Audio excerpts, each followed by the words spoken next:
knew that I could be arrested. I knew that the kids could be separated from me. I might go to jail in the Middle East.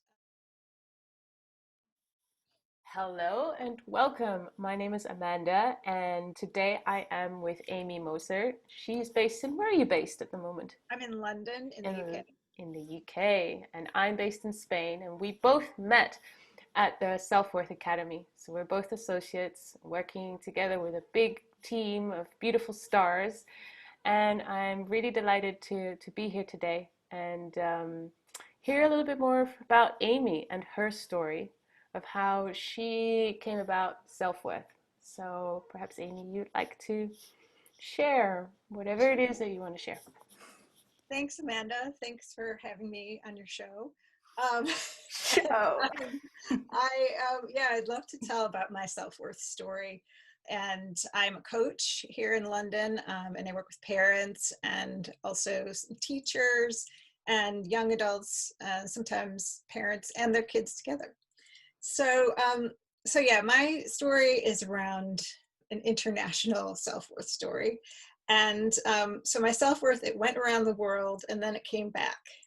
So I felt like I had this great self-worth when I moved to London from Chicago when I was 30. Like, this was something that I really wanted to do. It was an adventure. And then, like, things progressed. After I moved to London, then I got married to an Italian, and I had 2 kids. And so this took me around to Europe quite a bit. So I got to see a lot of that world. And then to the Middle East, where we were working as expats. And that was where I ended up losing my self-worth. And I had a really stressful communications role in an airline, and I had young kids, and then my marriage really fell apart, and I felt like I wasn't supported. And I think, took me a long time to decide what to do about that. There was a legal system that I came up against there where the father can take the kids. And so that became a big issue. So I made an exodus. That's where I think the point where I felt like self-worth kind of came back into it. Like, I was now feeling like an unconditional friendship with myself and really wanting to act on it. So I flew to the US at midnight and took the kids out of there. And then later I came back to my home in London, and, involved a lot of like selling everything and starting again with nothing. And then now it's been kind of a gradual lead up. Like, for 6 years, I've been up against the Italian legal system doing my divorce, and I don't speak Italian. So that has been a huge learning experience. And just now I'm starting to see it as growth, like as something that's a gift to me. And I represented myself in court 3 times and I didn't win. And so it took its toll on me, like the whole kind of failure thing. I didn't return to the corporate world, but what happened was my kids became super important to me. And I went into coaching and coaching young people and parents, and have a real passion around helping parents in tough situations. So I think the self-worth, when I came to know this idea and how it can really help you build back up, I allowed myself to start again and no longer chase it around the world.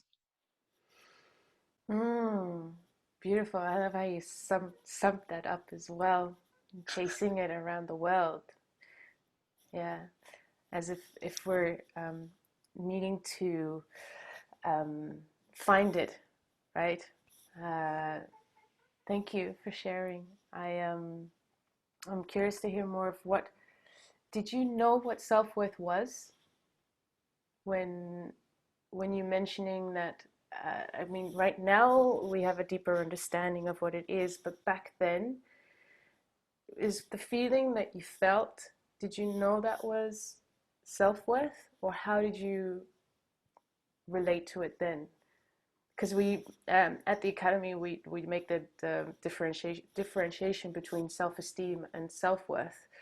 Self-worth being Yeah. intrinsic, it's a value, it's a, we have it, like it's no searching for it, we have it. So how did you know, because some people may not know that it's self-worth that they're missing, they're not missing Yeah. it, but Um, how did I know?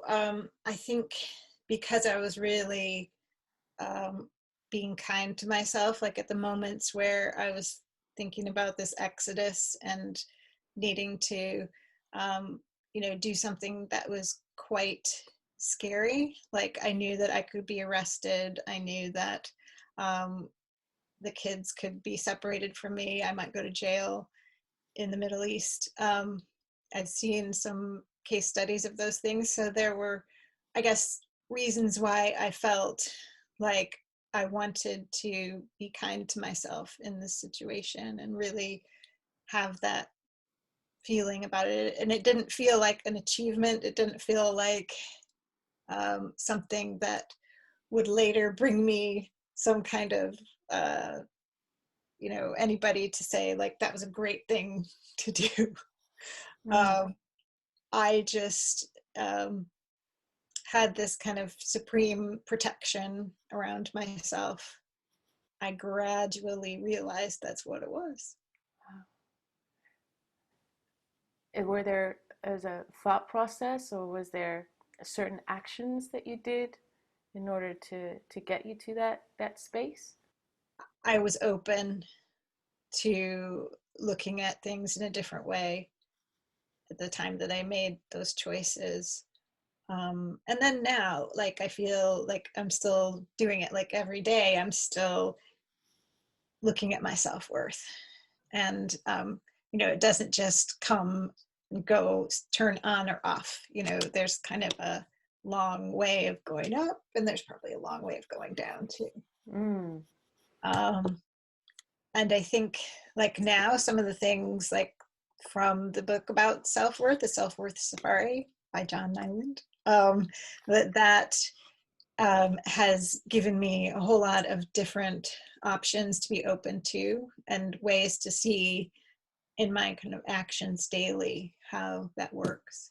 So, for instance, I've got a thing where I say I'm worth it. Like every time I take a shower, I'm like, yeah, I'm worth it.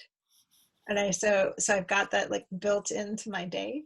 mm, Um, and now with all the different shifts, like I'm aware of those. Like if I've got sort of gremlins in my head, I'm aware of that much more and mm-hmm, aware that I can stop and change that around. mm. And how has that changed your relationship with your kids? Has it changed for them? Are they able to differentiate between self-esteem, self-worth to you? Because you mentioned you're now coaching children and parents. So Yeah. um, is that also something with your children that you do? Yeah, I think that I focus on that a lot with my own kids and also within my coaching, like as a bigger concept. I was just doing a seminar last night where we were talking about it with in terms of like when someone becomes a pleaser who's sort of trying to please other people, that the root of that is really, or the antidote to that is to have unconditional self-worth. So, and then at that point, you can actually feel empathy for yourself and be, more in that unconditional friendship. Mm, So definitely like do things with my kids that act that out every day and with my clients too. mm, beautiful. Thank you. Thank you for sharing your story. If there is anyone watching now that can relate, is perhaps a mother that's just recently gone through a divorce and with their kids, what's something that you could suggest for them to get in touch with that unconditional friend within them? I think taking the time to figure out what are some things that you as a mother really like doing, what gives you energy, what kind of sets you on fire, and to be that person. If you can act out that person like your version 2.0 and start to be walking around like that, um, step into those shoes, to really show that friendship with yourself. And yeah, I'm also really happy to talk to people, talk to parents and young adults. I also run a group coaching program through Positive Intelligence is the name of the program. And it's a 6-week program that really helps people get into mental fitness. So that's something that I did as well that really, helped me, and also to see the whole concept of self-worth in a bigger way. So I've been focusing on helping those people that have been through things like me by doing that coaching. So yeah, I would be really happy to talk to anyone who is interested in, finding out more about self-worth or coaching or just wants to have a chat. Thank you, Amy. And I will leave the details and the ways that you can connect with her down below, and you can reach out whichever method you prefer. Thank you, Amy. Thank you, everyone, for watching, and have a beautiful day. And stay true and be an unconditional friend to yourself.